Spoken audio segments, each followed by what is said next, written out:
देखिए, उनकी बात इसलिए मत मानो, जब उनकी कुर्सी हिलती है तो क्रिमिनल हो जाते हैं। आप यकीन करना, ये बात सीरियस लेना, अपने जैसा मत बनाना या न्यूज जैसी मत बनाना। जब भी उन्हें ये लगता है कि उनकी कुर्सी हटा दी जाएगी, क्योंकि एयरपोर्ट पे जाते समय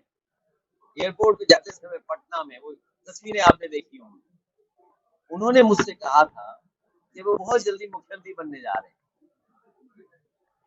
तो हो सकता है ये खबर सरकार तक पहुंच गई हो, तो अपनी कुर्सी बचाने के लिए वो क्रिमिनल हो जाते हैं।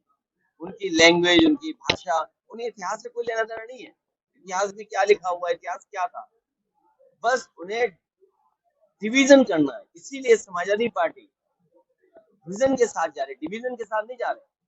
हम एक विजन के साथ जा रहे हैं कि नियो इंडिया कैसे बने, टेक्नोलॉजी वो कैसे लगे। आज ऑरेंज इकोनॉमी की दो चीजें कभी नहीं बताई, और आप पूछ लेना जाओ, सुना है बहुत वीआईपी आए हैं शहर में आज। एक, जो राशन जिनको मिल रहा है उनकी पर कैपिटा इनकम क्या है, जो हमारे गरीब जिनको राशन दिया जा रहा है उनका पर कैपिटा इनकम क्या है।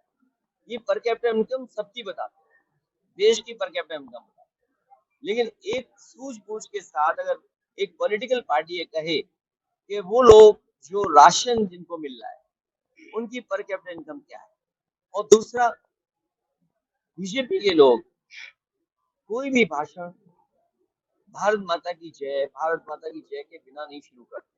और अभी मेरे साथी कह रहे थे कि वंदे मातरम को लेकर के कुछ चीजें उन्होंने कही है।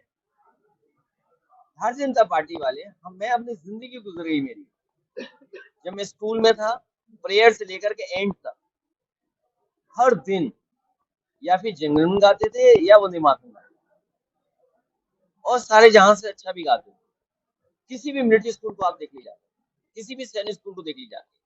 सवाल ये है कि इतना राष्ट्रभक्त है ये लोग, लेकिन इनसे पूछो कि भारत का क्षेत्रफल 2014 में क्या था, और आज जब हम और आप लोग बैठे हैं, जो 2026 आने वाली है, कि 2026 में भारत का क्षेत्रफल क्या है।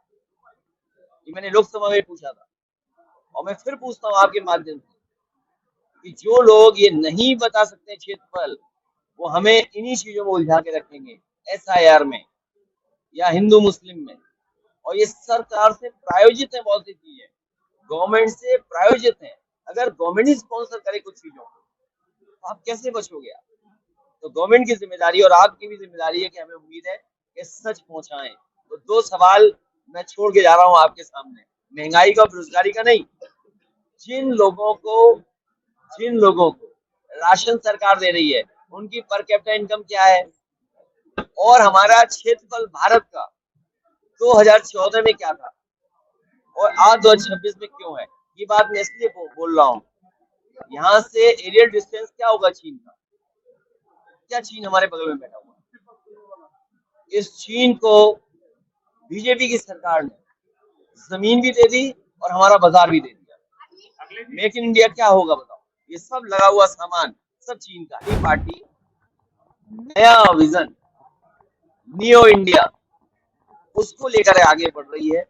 नई पीढ़ी के लोग, नई उम्र के लोग, नए लोग इस देश को कैसे और आगे बढ़ाएं, उस दिशा में काम करें।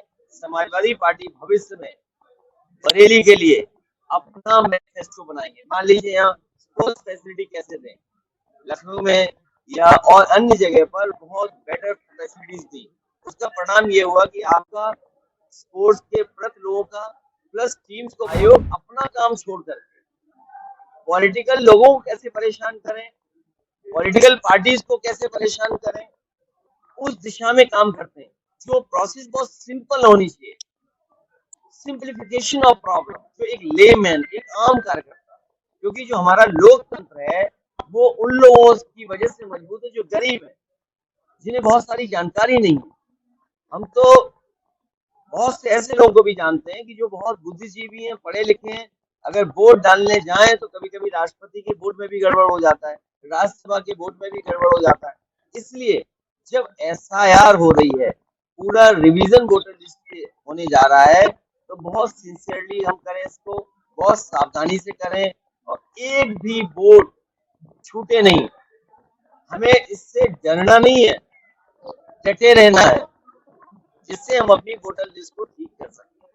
हमें उम्मीद है कि चुनाव आयोग समय समय पर चीजें कैसे सुधरे और बहुत कैसे हो, वो बीजेपी का आयोग न बन जाए।